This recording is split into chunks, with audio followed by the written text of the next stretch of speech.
Right, we're doing question 3. Let's have a look. How do we do this? The diagram shows a plant cell.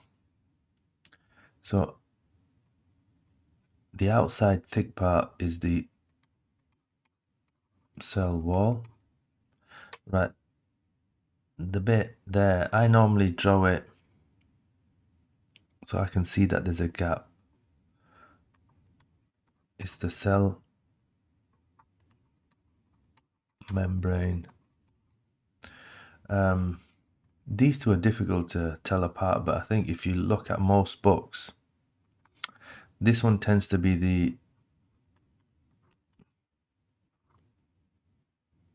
mitochondria. That's the powerhouse of the cell. It turns glucose into energy during respiration. Just make sure you put that into your head. That turns sunlight into, helps turn sunlight, uses sunlight to turn glucose, to make glucose. Right, let me say that again. This is a chloroplast. It uses sunlight during a process called photosynthesis, and what does it do? It turns CO2 and water into glucose. So it's 6, 12, 6. Right, that took a bit of getting used to, didn't it? I don't know, but I think, that dot, it represents a ribosome, if I can remember. Ribosome. Let me just go check that. Okay, actually, we'll come to that. This liquid part is the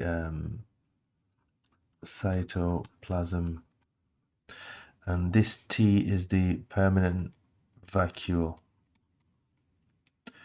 Right, I'll come back to that dot. I think that's a ribosome. Ribosomes are used for, let me just write it down anyway. Protein synthesis. Right, which structure is a cell vacuole? It's T, you know that.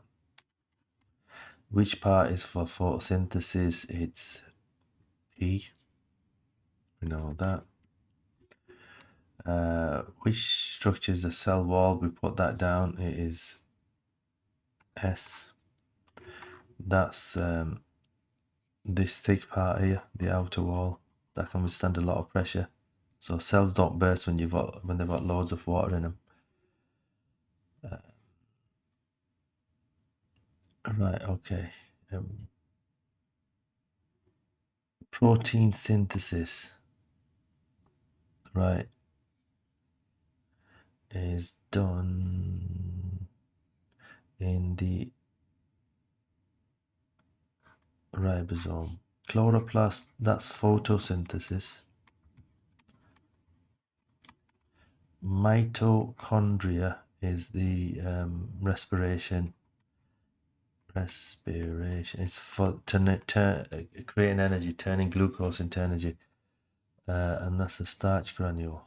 Okay, that's stored food for the plant. Right, this is a maths question, so look, what I would advise is this. Sit down and internalize this. If you have a cube,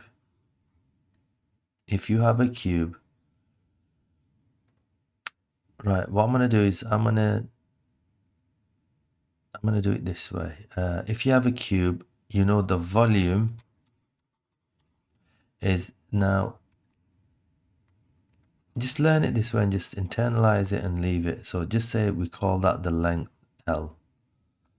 The volume will be L times L times L. You can write it as L cubed, but don't worry about that. Write it L times L times L.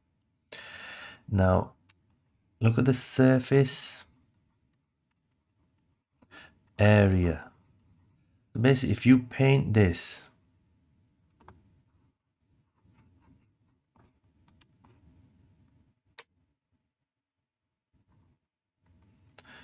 if you paint that,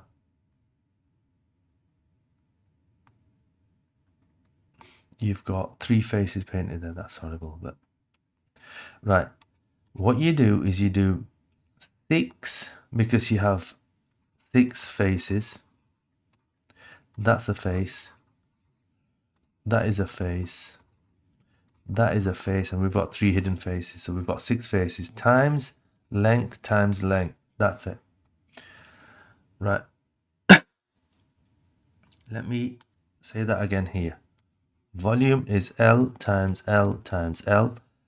Surface area, I'm just going to write it as short as surface area, is 6 times L times L. Done. Right, that's all we need to do. They want the surface area to volume ratio. So surface area to volume ratio. That's what they're saying. Right, and just remember we said surface area is there. Right, so you get 6 times 0.053 times 0.053 to the ratio.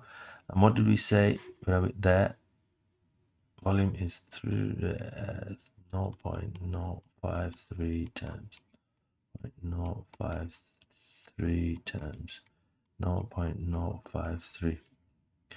And then when you work that out, you will get, let me get this right in my head, 0.016854.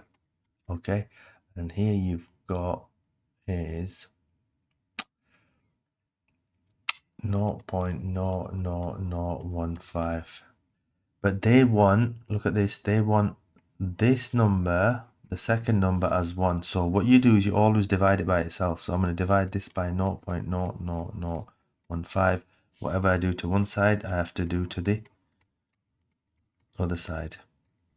So if I divide them two by that, I'll get 113.3 to 1. That's it. Just remember that and you're all good to go. Right.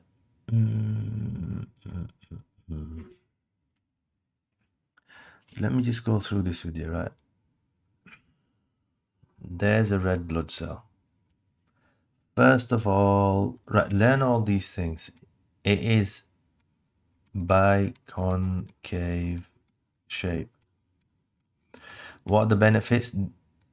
This increases surface area. What's the benefit of that? More diffusion of oxygen into cell. So then there's more aerobic respiration going on. Just learn it in this order and that's it, done. Right, now one other thing, it has no nucleus. Right, it has no nucleus. What does that mean? There is more room for hemoglobin or globin. And I think this is how they spell this in the UK. In America, it's slightly different. I don't think there's an A, hemoglobin. What are the benefits of that? So you can carry more oxygen, around. So it can absorb more oxygen, and it can carry more oxygen around the body. For what? For aerobic, I'm going to write this short, respiration. That's the same word there. Aerobic respiration. Right, that's it. That's what you've got to learn. Right now, with this question, it's slightly different. So you've got your cell. You've got this much water outside. When you're in distilled water, pure water, it's got water all around it.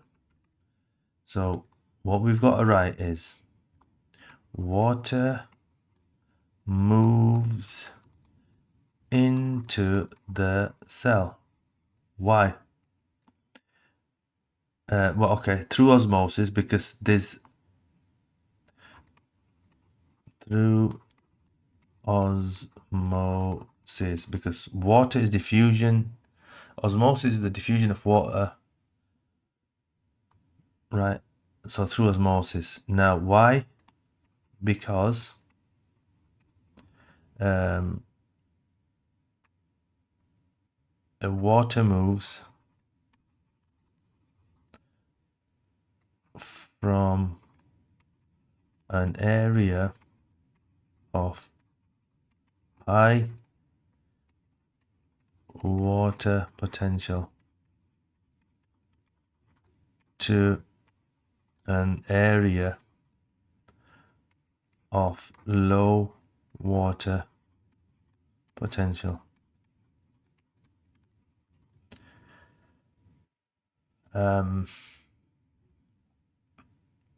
Right.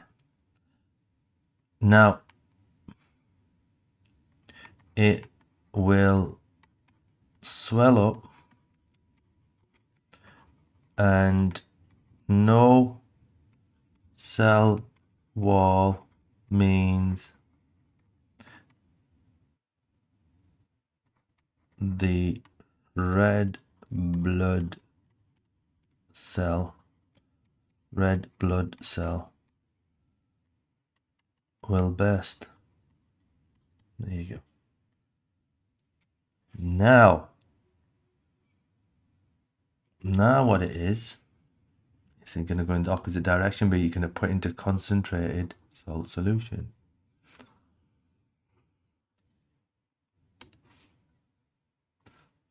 You've got water here, but you've got less water here. Why? Because you've got salt. So now water moves out of cell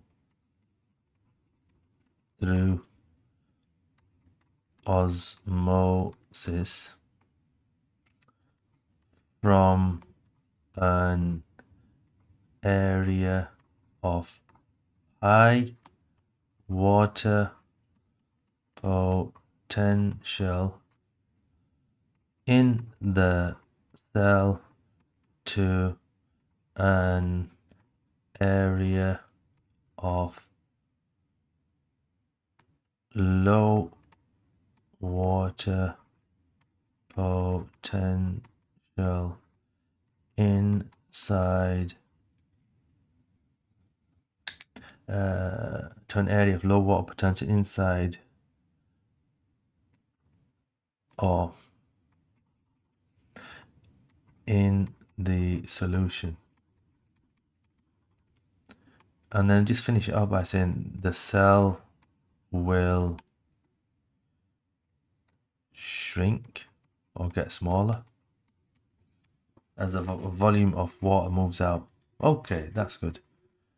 Right, let's move on. Right, this is to do with where are we? Reflex arc. That's where you move your hand away quickly, and when you touch something hot or sharp, it's your body's natural reaction or mechanism to stop you getting hurt.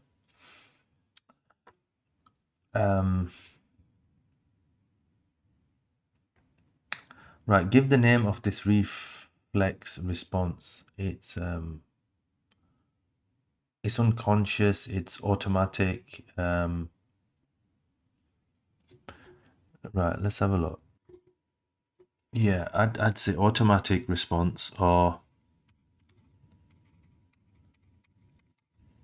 involuntary. Automatic response probably would be better.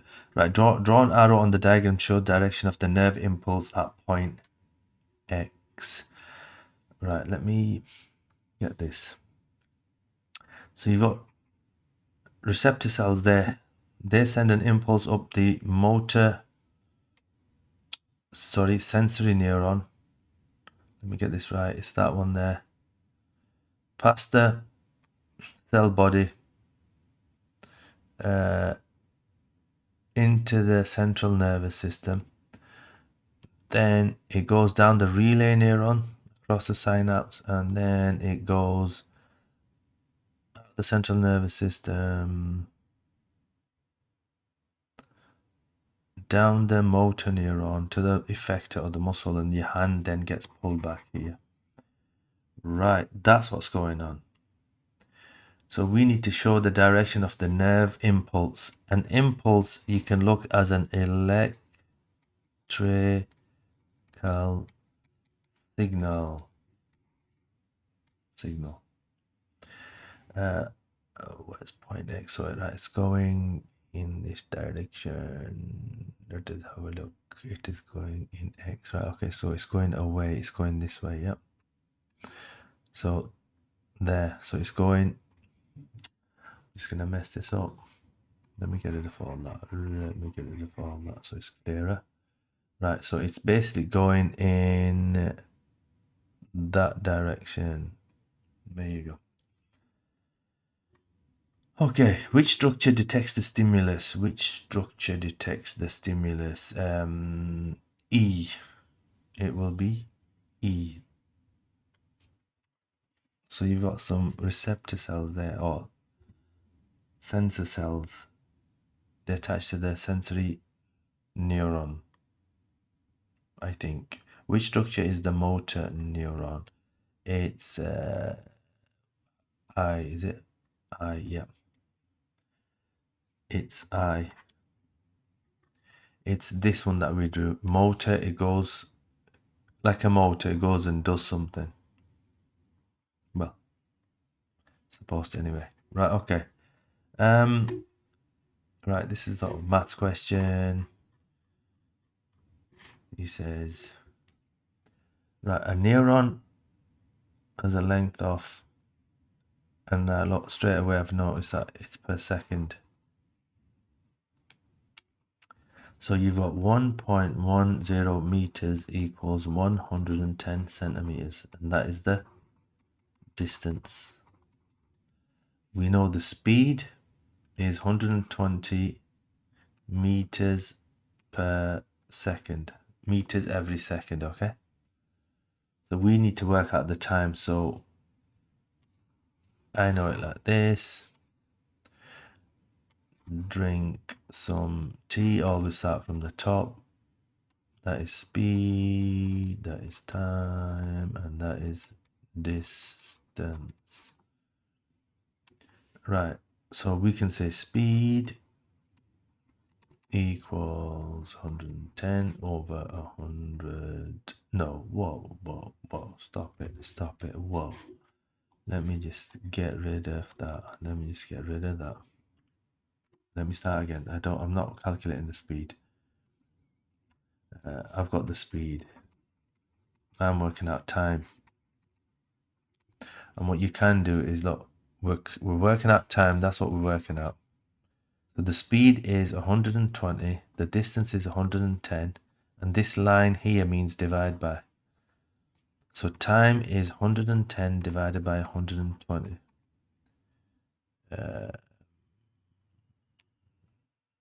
Oh my word. Did I just do that? Yeah. That was a bit silly to do. Right. I'll have to play with this now. 1, 2 is 0.92. Right. Centimeters. No. No, I can't work. Oh my god, I can't believe I did this. Right, hold onto your horses.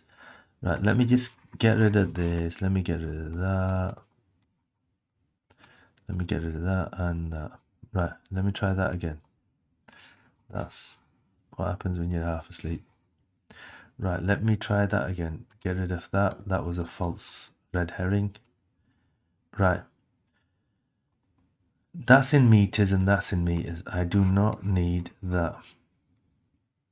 That was a lie. So now my distance is 1.1. I can put a 0 there, and that's 120. So I can say time is equal to 1.10 divided by 120, which equals, that was terrible, that 0.0092 seconds. Apologies for that. That was a no-brainer. Got no excuse. Tiredness is no excuse. Yes, I don't let my students get away with that. Describe how the impulse has, okay, from one neuron to another. Now, okay, it's this bit. So that's my first neuron, and this here is my second neuron. And have you noticed there's a little gap there? There's this gap. They want to know what happens here. What happens? The impulse comes in. Little chemical neurotransmitters, little chemicals diffuse across. When they get there, they fire off another impulse. So we can say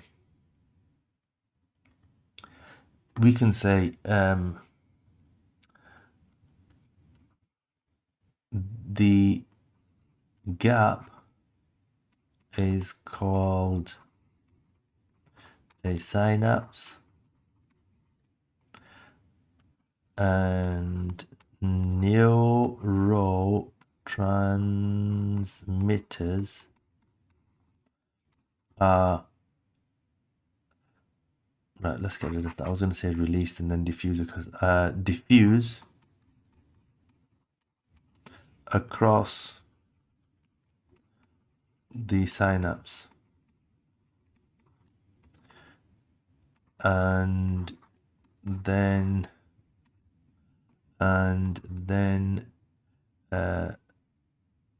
start another impulse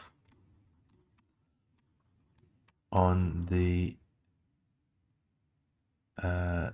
next neuron.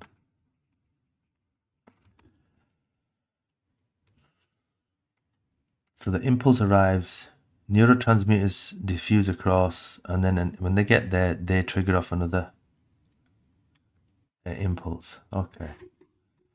Pain is a survival function. Right. Right. What pain will stop a person using an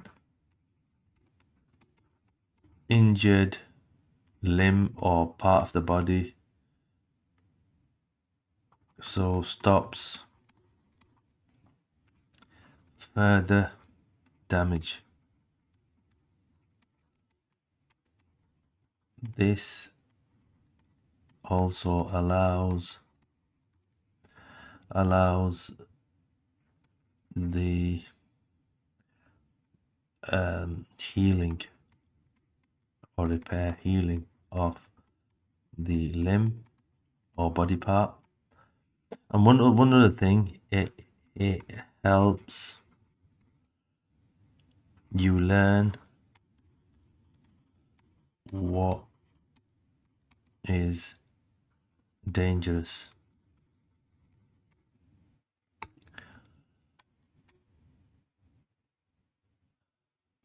Right, so what they're saying is Some medicines are used to reduce pain. They prevent communication between the injured ankle and the brain. Explain which components of the nervous system may be affected by these medicines. It could be the receptor and it could be the synapse. Okay. So the receptor cells may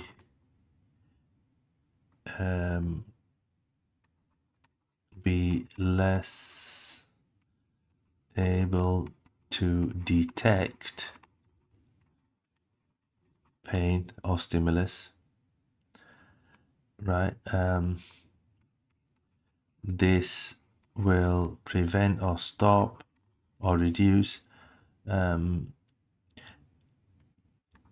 impulses being transmitted or generated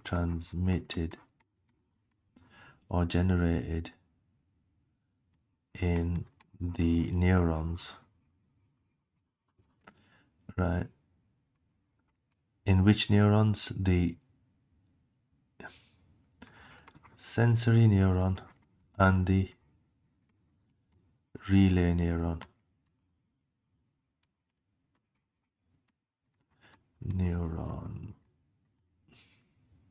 Right? And it also, the synapse may also be prevented or prevented from releasing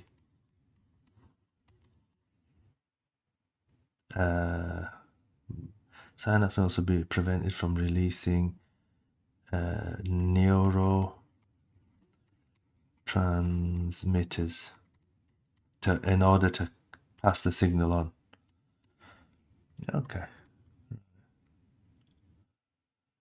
Right, that's long enough. So that's question 3 and 4. Right, there's a bit here. Let me just, right, remember the bit here. So can you just be careful with that? Right, that's the 2 questions.